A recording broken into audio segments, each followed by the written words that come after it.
First of all, I'd like to say what an honor it is to be here, and I'd like to state very clearly how deeply my colleagues and I at the American Task Force on Palestine support and want to actively support and engage with the work of the Middle East Peace Civic Forum. So, I mean, this is very, very important and central to us. Now, I want to keep my remarks brief and my logic clear and simple. And it's going to be a little different, I think, than a lot of the other approaches that we've heard today, because I'm not a religious leader. I work in the policy community, and I think and move in circles that are concerned with the question of interests. This is undoubtedly a moral question and a legal question and all kinds of other questions. But I think often the strongest arguments that move societies and polities are not moral issues necessarily or legal issues. They are issues of minimal national interest. Now, I would argue very strongly that both the Israelis and the Palestinians can only achieve, and I stress this word, only achieve, their minimal national interests through a negotiated agreement that ends the occupation and allows the creation of a Palestinian state to live alongside Israel in peace and security. That is the only way. It is the only way Israel can achieve normalization in the region, recognition from the Arab and Islamic worlds, and a status of peace and stability. It is also the only way that Palestinians can achieve their aim of freedom and independence and a state of their own.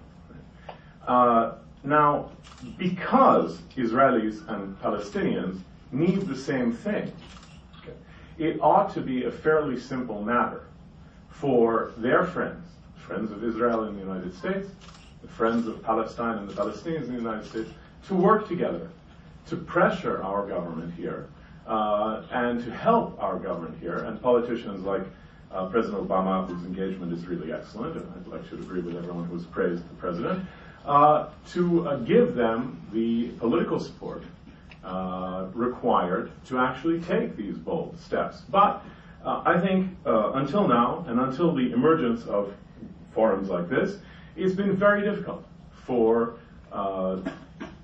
Jewish Americans and Arab Americans and American Muslims as well to work together on this issue, because in spite of the fact that we have a very strong common interest, and our friends in the Middle East have an absolutely common need, right? There is this history of suspicion, and we have been used to imposing litmus tests within our own communities and between our two communities that refer back to ethnic nationalist narratives that have trauma at their center, and we expect to hear points A, B, and C, and D, and if we don't hear you agreeing with those things, then we don't want to talk with you.